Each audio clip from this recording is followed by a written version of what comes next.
ایک बुजुर्ग हज के सफ़र पर गए एक जगह से गुजर रहे थे।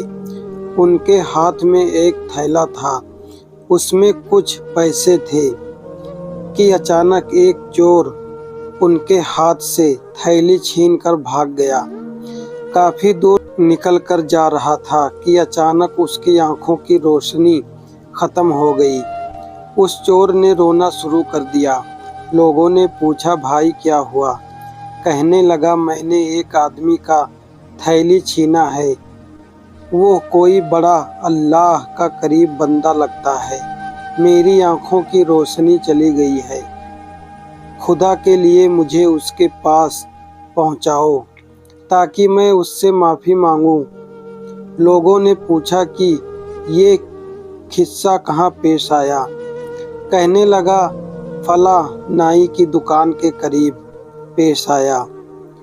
लोग उसको उसी दुकान पर ले गए और नाई से पूछा कि इस तरह का आदमी यहाँ से गुजरा है, आप उसे जानते हो? उसने कहा, मुझे उसका घर तो पता नहीं। हाँ, नमाज के लिए वो आते जाते रहते हैं। अगली नमाज के लिए फिर आएंगे। ये लोग इंतज़ार में बैठ गए। वो बुजुर्ग अपने वक्त पर तशरीफ़ लाए। लोग उस चोर को उनके पास ले गए तो उस चोर ने जाकर उनके हाथ पकड़ लिए, पाँव पकड़ लिए कि मुझे से गलती हुई, गुनाह हुआ, नादिम हूँ, शर्मिंदा हूँ, मेरी आँखों की रोशनी छिन गई है। आप अपने पैसे वापस ले लीजिए और मुझे माफ़ कर दीजिए ताकि अल्लाह ताला मेरी आँखों को रोशनी ठीक कर दे। ये बुजुर्ग कहते हैं कि मैंने तो तुझे पहले ही माफ़ कर दिया है। ये सुनकर चोर बड़ा हैरान हुआ।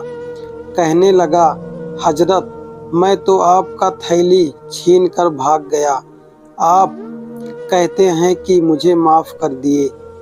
फरमाने लगे, हाँ, मेरे दिल में कोई बात आ गई थी। फरमाने लगे, मैंने एक हदीस पढ़ी जिसमें नबी अकरम सल्लल्लाहु अलैहि वसल्लम ने फरमाया कि क़यामत के दिन जब मेरी उम्मत का हिसाब पेश किया जाएगा तो मैं उस वक्त तक मीज़ान के करीब रहूँगा जब तक मेरी आखिरी उम्मत का फ़ैसला नहीं हो जाता।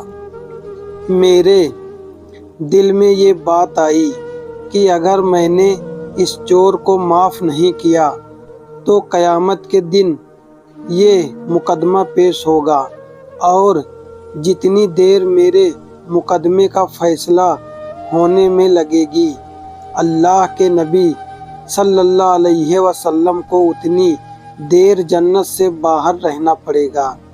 इसलिए मैंने माफ़ कर दिया कि ना तो मुकदमा पेश होगा, ना ही मेरे महबूब को जन्नत में जाने में देर लगेगी।